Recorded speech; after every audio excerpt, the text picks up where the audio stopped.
Hi, Jenny. It's wonderful to see you again today. I would love to learn more about the work you do and the people you serve. What type of people do you typically work with in your coaching practice? I would say, yeah, no, thanks for asking, Mike. It's really interesting because if you go to my website, for example, which, A Better Life Tapping, you would say, okay, this woman only works with musicians. And I have to say that since 2020, I have been working a lot with instrumentalists, singers, a lot of classical people, a lot of opera people. But I also do work with, I would say that was probably about 2/3, maybe even a half of the people I work with, and then the rest of the people are what I call civilians. And so just people who I maybe meet through being a solopreneur, or people I meet through another person, they send them to me. So it is, the kind of work with EFT, emotional freedom techniques, that I do is really so wonderfully there. You can use it pretty much wherever you want, Yeah. and then make it very specific for the specific issue that you're talking to someone about. So what type of issues do you see a lot of people successfully using EFT with? Um, one thing that I work a lot with people is the whole issue of visibility, of especially for performers. But for example, one client that I have, she works in corporate, but she has to do a lot of introducing herself and presentations and things like that. So we work on that. I see that very much like performing, putting yourself out there.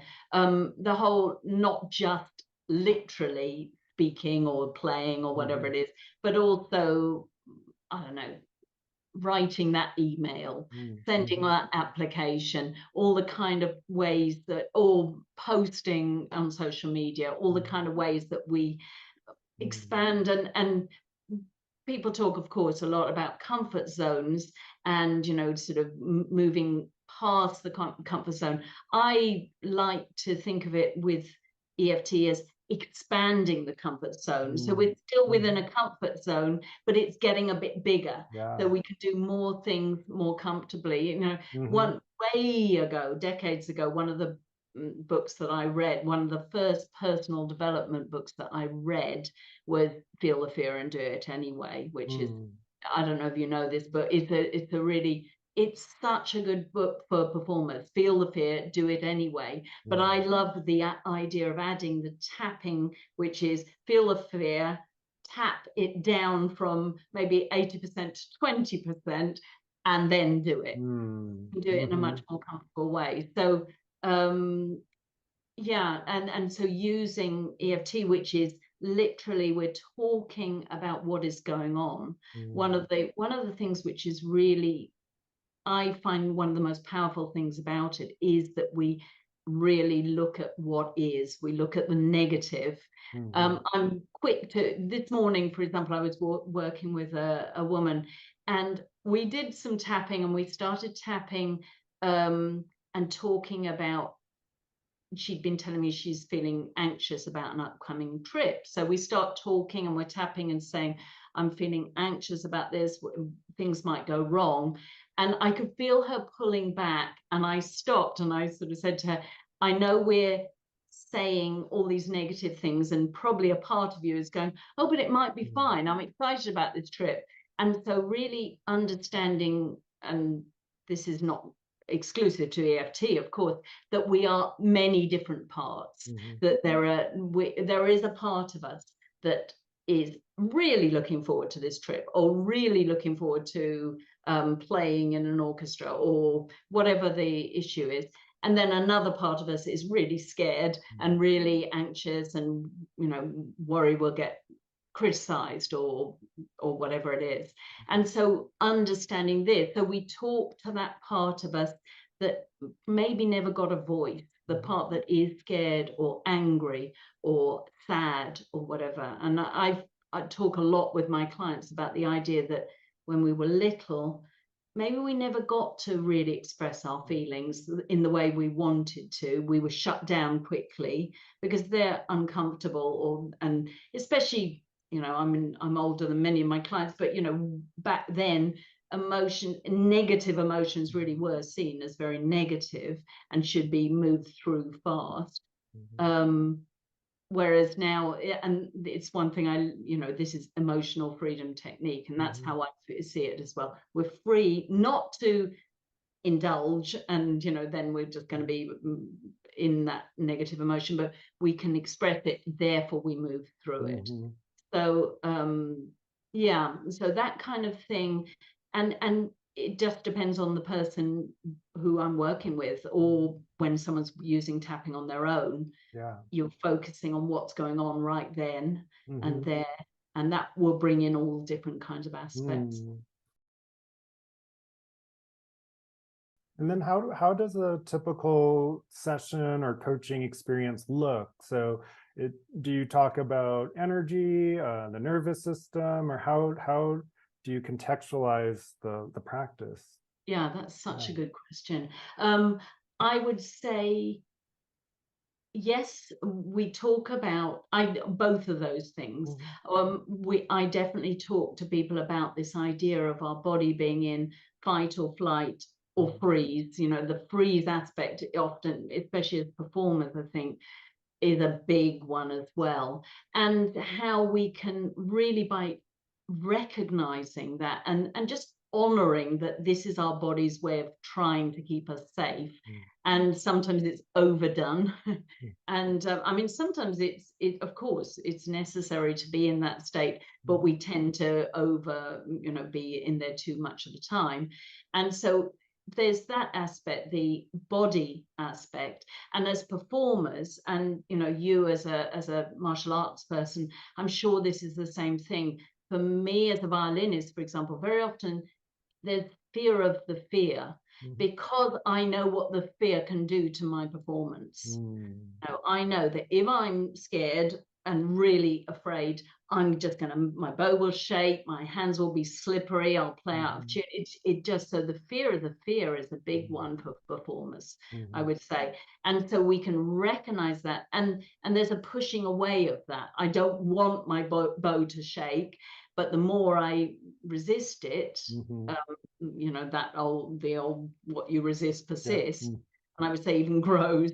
And so again, with EFT, we really just acknowledge it, by saying, even though my bow shakes when I'm scared, I love and accept myself completely. We have this message of, it's okay, I'm safe right now. And we can even use those words, even though my bow, I choose to know I'm safe right now.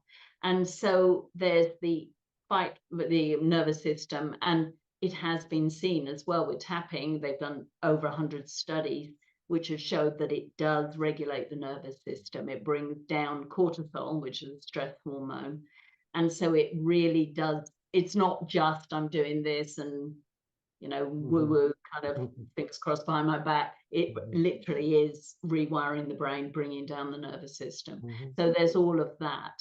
And so in a session, by asking questions, I do a lot of kind of going inside, so we're very focused inwardly, then pull out what's going on and start right there with what you're feeling in the body, what you're thinking, what you're emotionally feeling as well. One thing that really is standing out for me is that this tool really gives people an opportunity to become self-reliant in a way. So it's a tool that you're sharing with them that they can use for themselves, by themselves, and create results. So they don't have to go somewhere, every week. You're empowering people to really retrain, their nervous system, their inner landscape in a way. Yeah, absolutely. And, of course, as a business person, I want people to come and work with me, but it really is about that as well. It's such if you use it, and it's hard to remember to use it. It's not something that comes automatically. We don't switch on the TV and there's an advert telling you to, have you done your tapping? Sort of thing. Everyone go, what? Yeah. What the hell? I mean, it's relatively a new thing, of course. I mean, more people are now hearing about it, but plenty of people have never heard of it and would kind of be a little bit surprised by it. But yes, if you use it, and when I'm working with people, I absolutely suggest ways to use it, from regular maintenance. It's a bit like, yes, using dental floss or something. If you use it, it's going to help. And one thing I love about tapping, and I'm sure this is the same with the kind of Qigong, different aspects you use, the more you use it, the quicker it kind of, you feel a response in your body. I mean, for me now, because I've been using it, I first discovered it in 2011 for myself, working with someone else. The moment I start tapping on the side of my hand and I say those words, even though, whatever it is, even though I love and accept, I can feel a sense of, oof, my energy kind of settling. And that happens more and more quickly. And when people use it, they say the same to me. And so you can use it right before, as a performer, right before a concert, or the days going up to it. Or, if I'm feeling upset or angry, one thing I do in my daily routine is go for a walk every morning. And I often tap when I'm walking. I'm off on my own and I tap, and if something's upsetting me, I do tap around the points and just say, I'm really, oh my God, I can't believe I said that, or whatever it is. And then do a couple of rounds of this tapping on the acupressure points, basically, until I can feel that shift in energy. And it's a kind of, all right, I can let this go a little bit, the world hasn't ended. And so, I can move forward. So it really is. And of course it's portable. And to be honest, even, it's a funny thing we have, isn't it, with humans? It always makes me laugh that our minds instantly go to, oh, what about people who don't have any arms or something like that? And that's a slightly crass example, sorry, but you know what I mean, that we go to, oh, but what about this person who couldn't? And with tapping, you can even, the intention of imagining yourself, here's a less extreme example. Sometimes in bed at night, if I can't sleep, and my husband is there, so I don't want to start tapping and talking out loud. You can just even feel, even just hold the points and breathe, and even with that and the intention of releasing cortisol and releasing, bring down stress. So it's incredibly portable, and it's very useful in many situations. I see a lot of crossover with like Qigong and energy work and Chinese healing in that respect. There's a common saying that I think I'm sure you've heard, energy flows where intention goes. And so kind of points to what you just shared, like really intention is that driving force that allows energy to move and kind of flow and dissipate. Absolutely, yeah. And it's something I love. When I discovered for myself with Qigong, I said, oh wow, it's the same energy system, with the meridians and the idea of energy path, and not just an idea, I mean, they actually are being able to see them now. So energy pathways in the body and getting the energy moving and everything is so healing. And so I love it when there's crossover like this, a whole different way of doing it, but it's the energy system is the same. So earlier you were talking about how people that work with you often experience immediate shifts and get fast results. But tell me a little bit more about, since we're retraining our energy systems, our nervous systems, I would imagine like anything, like even learning to play a musical instrument, it takes practice, it takes consistency over time to really be able to access a deeper kind of capacity to be in this new state. Yeah, absolutely. Yes. one thing which is very attractive, I would say, about EFT and tapping and these kind of, is that you can get quick results, and there's even this kind of 1-minute miracle that they talk about. That very often actually is on, if with a situation which was maybe a traumatic event, which was just a one-off thing, and you tap on that, and you tap very much on different, what we call different aspects of it. So maybe I imagine as an event, a car crash or something like that. And so you could tap on the noise of the brakes squealing, or hearing someone screaming, or the sensation of the impact and things like that. So that kind of thing, in fact, it sounds like it's going to be, whoa, that would take a lot of work. But oddly enough, or interestingly enough, that kind of thing, you can actually do a lot of very quick healing. And EFT has been now approved to be used by the American Veterans Association for work with PTSD, because it seemed to be very effective. And the effect that it has of kind of disconnecting the nervous system, that the way it's wired, then it does so permanently. 6 months later, they test again, and people are not getting the same kind of flashbacks and things like that. So that's one way that EFT is used, and there's definitely a whole branch of clinical EFT, which people are using a lot, and practitioners, doctors and nurses are using. And then on an ongoing as a tool ongoing, I agree with you. It's more, how can I use it for different things going on in my life? And there's going to be lots of different layers, different levels. Let me give you an example. As a performer myself, I had this whole belief, and this is very common, that I wasn't good enough as a performer. And so how am I going to get concerts? How am I, who am I to put myself out there and things like that? And that doesn't come from a one car crash or it can come from a big event, but normally it's lots and lots of little events. And so that does take a little bit more digging around and searching. That is where it can be definitely valuable working with someone else, because someone who's asking the kind of questions to pull things out, but also doing so in a safe way. I truly believe you can do a lot of this on your own. And there are kind of journaling, there's a thing called the personal peace procedure, which is a kind of journaling exercise to go through what are the events imagine we've got this thing of, I'm not good enough.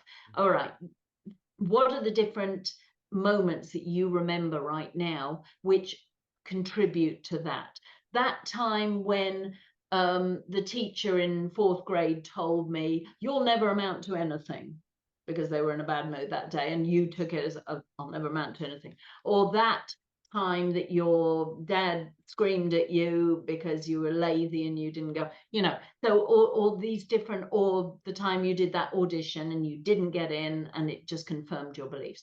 So all of these, those are what those are tappable issues, and you can definitely tap on those on your own. This kind of work, though, I've found, both for myself and working with other people, you can go in almost deeper than you yourself would allow yourself on your own. And I'm sure you understand this as a coach. I am not invested in your safety mechanisms in the same way that you are.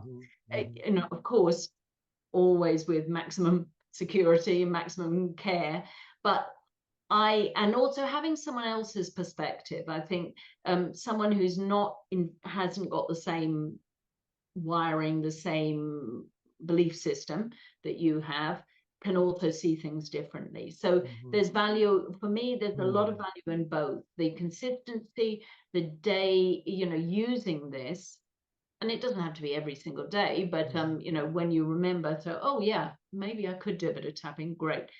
But also working with someone else so that you can go in deep and really access more emotions, I think, as well. Beautiful. So yeah, that makes total That's it. sense.